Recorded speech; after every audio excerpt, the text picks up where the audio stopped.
এই যে পরিবেশ আপনি ধারণ করে এখানে আমরা প্রতি বছর এখানে এসে আমি শেষ করি তারপরে আপনি বললেন প্রতি বছরের হিসাব না।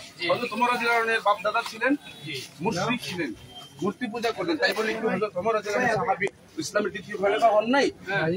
আপনি যে বলতে প্রতি বছরের হিসাব না, এই বছর হাকিম কমিটি সহ অত্র অঞ্চলের এই অঞ্চলের এই অঞ্চলে আমরা থাকি, বসবাস করি, এই অঞ্চলের সবগুলা মানুষ মিলে বলছে যে এখানে আসন মদ এটা তো আমরা আসরের মতো দেখতেছি।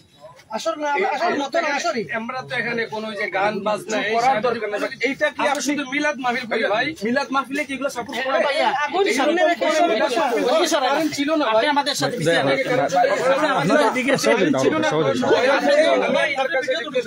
আমি চাই না আমার লেবাস এই সমস্ত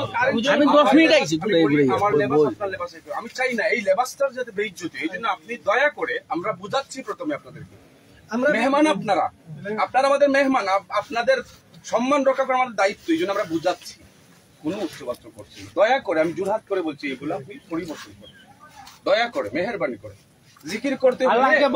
জিকির করতে হইলে ওই ফুল টুল এগুলো লাগে না। আল্লাহ এমনি ফুলটা ওনার সামনে একজন একটা বাচ্চা, ছোট বাচ্চা কিছুক্ষণ আগে। আচ্ছা আপনি খুলেন না কেন?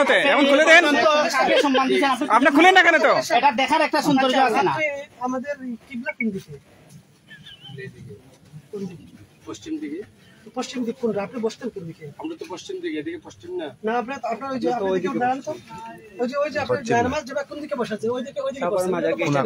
মাজার কিবলা আছে বর্তমানে, আপনি মাজারের দিকে এই যে বসেন, আপনি কামিল ফাঁস। আপনি কোথায় পাইছেন এগুলা? আমি তো নামাজ তো এখানে পড়ছি, মসজিদে পড়ছি ভাই। নামাজ পড়ে আইসা তো আমরা এখানে পড়ছি। নামাজের জন্য এখানে বসে না, নামাজের জন্য না বসে। এখন যে পড়ছি কিন্তু নামাজের জন্য বসি নাই ভাই। না আপনি যে যদি মুরাকাবা করে থাকেন, যদি আপনি আল্লাহর ধ্যান করে থাকেন, তাহলে তো আপনি কিবলামুখী হয়ে বসবেন।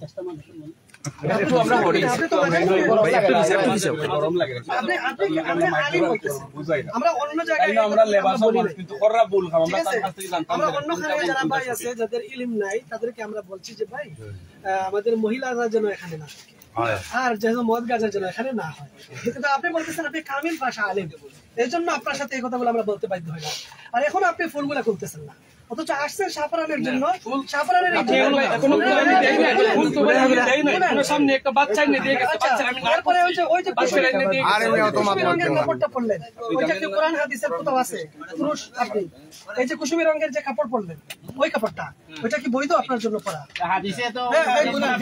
এই যে কাপড়টা, এই কাপড়টা কি বৈধ পুরুষের জন্য? কি বৈধ এই রঙের কাপড়? ওই যে ডিমের কালার, এটা তো হলুদ কাপড়, কুসুমি রং না? ওইটা পুরুষের জন্য বৈধ না? তো আমি পুরুষের জন্য বৈধ নাকি? আপনি কামিল ফাঁস, আপনি হাদিস পড়ছেন, পুরুষের জন্য কুসুমি রঙের কাপড় পরা বৈধ কিনা আপনি বলেন? পুরুষের জন্য কুসুমি রঙের কাপড় পরা বৈধ কিনা? ওইটা তো মহিলাদের কাপড়, পুরুষের জন্য এটা বৈধ কিনা? আপনার রান্না খানেতে ভাই আপনি জানেন কিনা? না শুনেন, এখানে আপনি যে বলতেছেন এটা নিষেধের ব্যাপারে আমরা বলতে পারি যে আপনি এটা পড়ছেন কেন? আমি জিজ্ঞেসি পড়ছেন কেন? আমি আজমির শরীফ গেছিলাম, আজমির শরীফ খাদিবে আমার এটা দিয়েছে। আজমির শরীফের খাদিম কি কোরআন হাদিসের দলিল? না, এটা তো দলিল দিতে না ভাই। আমি এখানে জায়গায় গিয়েছি, আমার একজন আমাকে দিয়েছে, এই হিসেবে আমি এটা দিয়েছি। না আপনাকে যদি কেউ শুকরের গোশত দেয় আপনি খেয়ে ফেলবেন না? আজমির শরীফের খাদেম যদি আপনাকে শুকরের গোশত দেয় তাহলে আপনি কি এটা ব্যবহার করবেন? একজন আলিম হয়ে করবেন না?